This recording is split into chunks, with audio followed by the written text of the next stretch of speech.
By now we should know ASUS from their Google-fied tablets, the Nexus 7, both versions, which were both great offerings.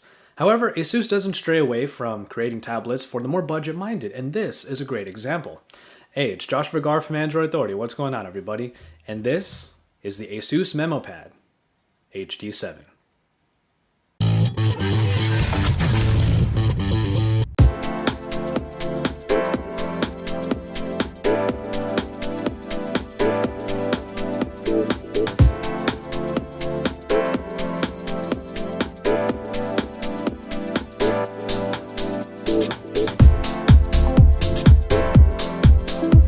As a 7-inch tablet by ASUS, you can expect the MeMO Pad to take a few cues from its Google-fied brethren.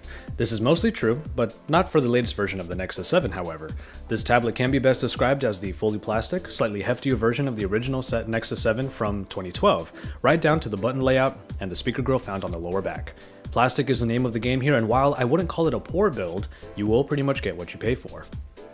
At the front, you get the 7-inch screen with a respectable bezel around it. It isn't as thin as we'd like, but it is manageable. Front-facing camera is centered up top with the ASUS logo centered on the bottom. Around the sides, you see how this tablet is pretty thick and is like two whole parts glued together. The button layout is on the right, while the micro SD card slot lies just opposite of it. I did find the buttons somewhat odd because they lie at an angle on the back and thus feel a little bit weird to press. Anyway, USB and headphone ports are up top. Around the back, we have the rear-facing camera. In the hand, this budget tablet toes the line of comfort by being almost larger than a one-hand grip usually would allow. It is actually well balanced, it isn't light or heavy by any means, and while the plastic might allude to how cheap the MeMO Pad actually is, it does feel decent in the hand as it lacks a slippery touch. Ultimately, you do get what you pay for with the MeMO Pad, but what you do get doesn't feel too bad. The HD in the name of this MeMO Pad means that it is packing a display capable of 1280 by 800 resolution and 216 ppi. While quite a few tablets out there sport less resolution, there are plenty of others out there capable of more, so the MeMO Pad pretty squarely sits in the middle. As an IPS display, it gets nice and bright and colors get an appreciable amount of vibrancy. Viewing angles are actually pretty good all around as well. While the pixel density might seem a little low, it doesn't make as much of a difference when the screen is some distance away from your face. Luckily, when brought in somewhat closer, the pixelation is kept to a pretty nice minimum. While the build and the screen actually turn out pretty decent, performance is usually where the budget tablet starts to show its cards. Built-in is a MediaTek MT8125 chipset with a quad-core Cortex A7 clocked in at 1.2 GHz. Graphics are handled by the Power SVR SGX 544 MP1. Whew, that's a mouthful. For a cheap tablet, you shouldn't be expecting the cutting edge in performance, and this is basically the case. Scores in Antutu keep things fairly low, and in practice I did run into pretty common instances of stuttering, even in the general UI. Games can get hindered quite a bit as well, as the stutter can just get worse and impede your ability to play well. Multitasking isn't helped by the 1GB of RAM. Doing too much makes the stutter even worse. For simple tasks, the aptly named MeMO Pad could do a decent job, but anything more than that, and you'll probably end up seeing it struggle. The biggest story in the hardware department is, pretty obviously, the inclusion of a micro SD card slot. While cloud computing is something Google tries to push in its Nexus devices, I couldn't help but feel just a twinge of jealousy at the expandable memory that the MeMO Pad can boast.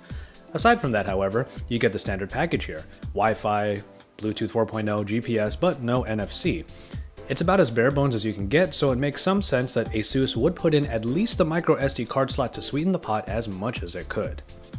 Now, battery life on the MeMO Pad is another example of how this tablet hits the middle ground with a 3890 mAh unit. It isn't a very high capacity, but it did get the tablet to handle my looping video test for almost 7 hours. Power saving certainly helps in this regard, as ASUS added in its own power saver to help you get the most longevity. Ultimately, it will pretty much survive a day's work. Perhaps just barely though, depending on how heavily you use it, and you're probably going to find yourself relying on that power saver. We never really get all that excited about cameras on tablets. There are rarely ever any flash diodes, and that usually tells us a thing or two right off the bat about their quality. At 5 megapixels, the MeMO Pad's camera isn't really anything to get too excited about. The app has a good amount of filters and scene modes on top of the panorama and HDR. Picture quality, like pretty much any tablet in any range, is good for pictures in a pinch.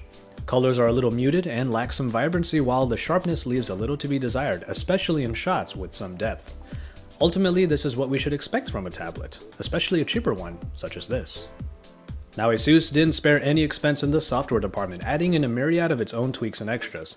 The Android 4.1.2 version of ASUS's own UI comes with a lot of them.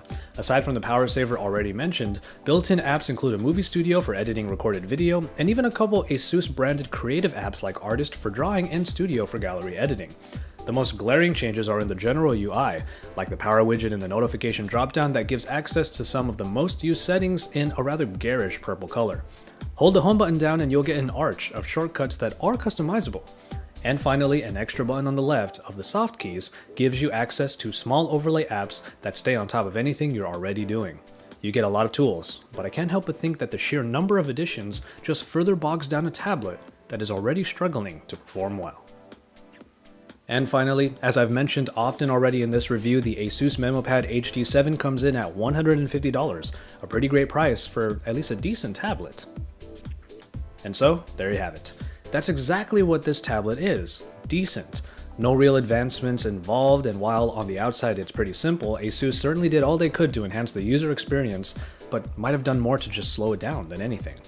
At an extra $80, you can get the much better performing and overall much better put together current Nexus 7 at the sacrifice of expandable memory. And if all you need is an entry-level experience, then perhaps the MeMO Pad can give you what you need.